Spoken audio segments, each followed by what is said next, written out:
भगत सिंह जी भी फेमस हैं और अजमल कसाब भी।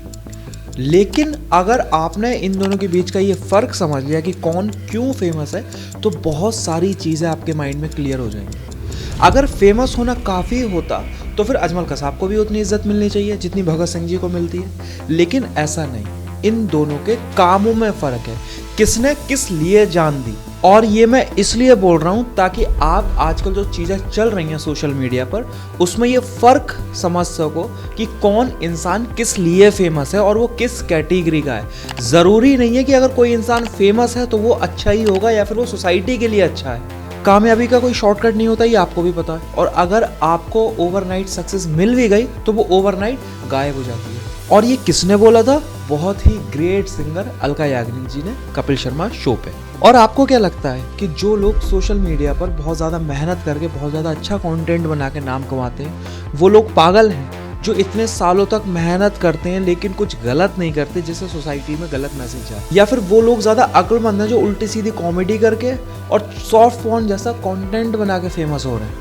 कभी कभी क्या होता है कि हम अपनी मेहनत पे भरोसा करना छोड़ देते हैं और सामने वाले की सक्सेस देख के इन्फ्लुएंस हो जाते हैं। हमें ऐसा लगने लगता है कि सामने वाला जो कर रहा है वो शायद हमसे ज़्यादा अच्छा है, चाहे वो हमारी कैटेगरी का हो या ना हो। लेकिन हमें ये लगने लगता है कि जो सामने वाला कर रहा है वो शायद ज़्यादा सही है, इसलिए क्यों ना मैं भी वही ट्राई करूं। और ये हुआ है रणवीर के केस में। इतना सही कंटेंट क्रिएटर जिसका खुद का धंधा इतना सही चल रहा था, एक सामने वाले इंसान से इन्फ्लुएंस होके उसके शो में चला गया। उसने ये फ़र्क ही नहीं करा कि उसे जो लोग फॉलो करते हैं वो कंटेंट पसंद करेंगे या नहीं। और तुझे वहीं जाना था तो इतने दिन से इस कंटेंट की क्या ज़रूरत थी जो तू अपने चैनल पर डाल रहा था? क्या आपको लगता है कि रणवीर ऐसा जोक करियर की शुरुआत में मार देता तो आज जो उसके शो में इतने बड़े बड़े लीडर या फिर दुनिया के इतने बड़े बड़े लोग उसके पॉडकास्ट में आ रहे हैं वो आते?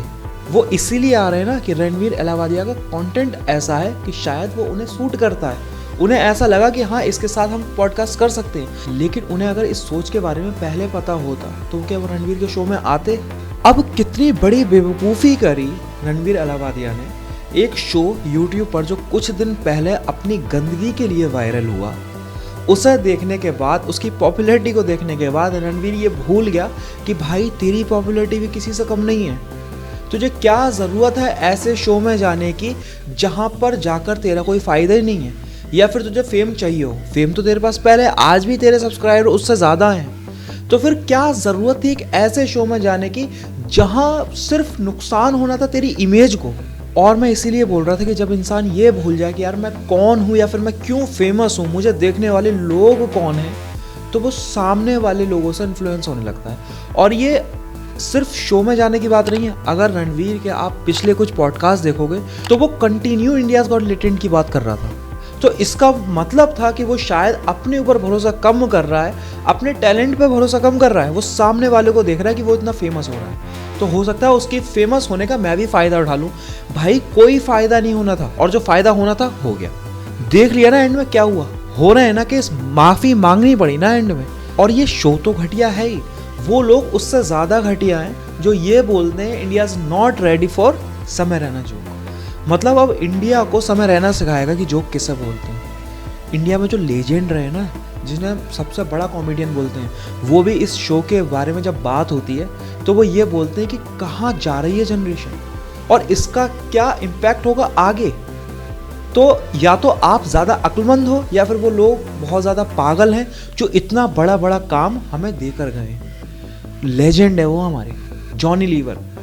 कितने बड़े बड़े लोग इस शो के बारे में बात करने से पहले सोचते हैं कि आखिर बात करें या नहीं। तो आप ये कैसे बोल सकते हो India is not ready for समय रहना जोक? आप रेडी नहीं हो आज की सोसाइटी में जीने के लिए। और घटियापन की हद इस शो की बढ़ती जा रही थी हर एपिसोड के साथ। अब सोचो पूरे इंडिया में ट्रेंड कर रहा है रणवीर। उन लोगों को कैसा लग रहा होगा, उन रिस्पेक्टेड लोगों को कैसा लग रहा होगा जो इसके शो में पॉडकास्ट के लिए आए थे? क्या उन्होंने सोचा होगा जिस इंसान के साथ हम ये काम कर रहे हैं उसकी सोच ऐसी है, और सोच नहीं भी ऐसी है तो वो इंसान ऐसे शो पे जाएगा? अपना एक इतना अच्छा शो बनाने वाला जिसने इंडिया को बताया कि पॉडकास्ट होते क्या हैं, कैसे होते हैं, वो खुद ऐसे शो पे जाके बैठ जाएगा, और बैठना तो छोड़ो, इतना घटिया जोक मारेगा। मतलब क्या बताना चाह रहा था लोगों को कि मैं इस तरह की चीज़ें भी कर सकता हूँ। और ये हमारी गलती है कि हम सिर्फ रणवीर को पकड़ रहे हैं। उसमें जितने लोग बैठे थे सारे घटिया हैं। आपने उस लड़की के जोक सुने? और लड़की की चिंता मत करो, अगर आपको लग रही हो कि लड़की कहाँ जा रही है, आप चिंता करो उसके पेरेंट्स की, उसके घर वालों की, कि वहाँ कैसा माहौल होगा जब वो ऑन कैमरा ऐसी चीज़ें बोल रही है। अब आपके दिमाग में आ रहा होगा, क्योंकि जेन ज़ी जनरेशन से हो, कि गाली कौन नहीं देता, गाली सब देते हैं, लेकिन गाली देने की जगह होती है।